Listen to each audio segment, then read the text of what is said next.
이 시각 주요 뉴스입니다. 북한이 개성공단 폐쇄 위협 나흘 만인 오늘 개성공단으로의 우리 측 인원의 입경을 금지하고 남측 귀환만 허용하겠다고 통보했습니다.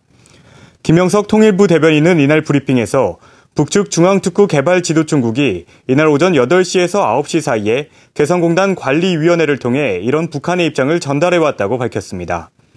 그러나 현지 입주 기업 관계자들은 귀환 규모를 예정보다 축소하는 등 현지에 인력을 체류시킬 가능성을 시사해 추이가 주목됩니다.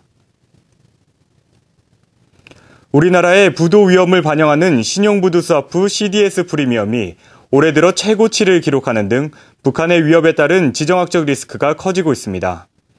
현지 시각 2일 뉴욕 금융시장에서 5년 만기 외국한 평형기금 채권의 CDS 프리미엄이 82bp로 근 6개월 만에 가장 높게 나타났습니다.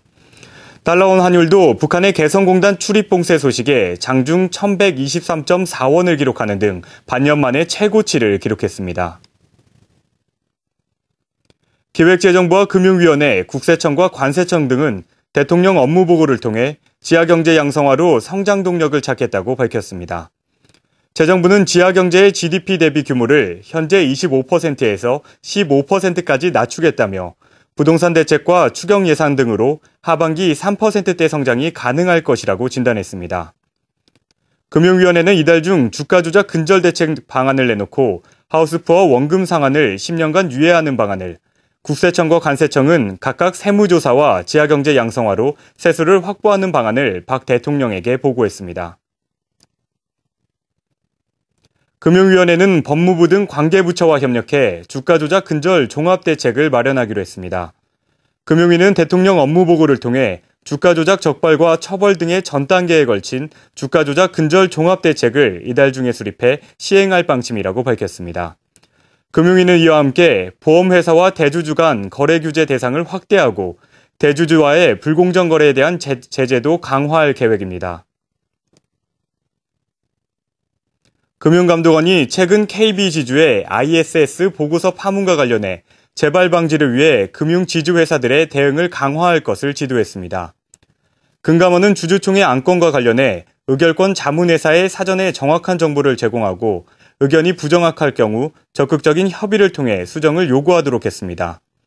또 임직원 교육과 정보 보안 등 내부 통제를 강화해 부정확한 정보의 사회 유출을 방지하도록 했습니다. 일본 엔화가 10% 떨어지면 우리나라의 수출 규모가 2.4% 줄어든다는 분석이 나왔습니다.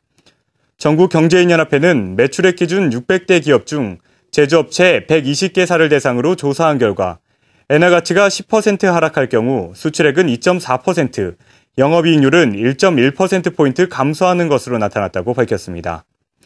또 국내 기업들의 원엔 환율 손익분기점은 1185.2원인 반면 지난 한 달간 평균 환율은 1160.1원으로 주요 산업은 이미 적자를 보는 구조로 돌아섰다고 정경련은 설명했습니다.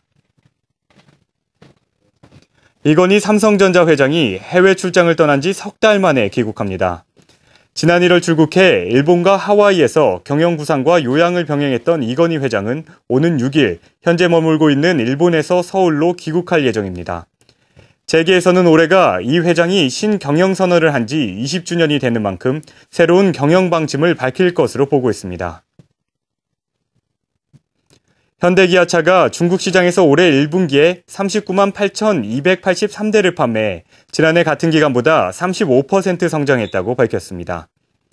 현대차의 중국 합자 법인인 베이징 현대는 1분기에 전년 동기 대비 41% 증가한 26만 716대를, 기아차 중국 합자 법인인 둥펑위에다 기아는 26% 늘어난 13만 7,567대를 판매했습니다.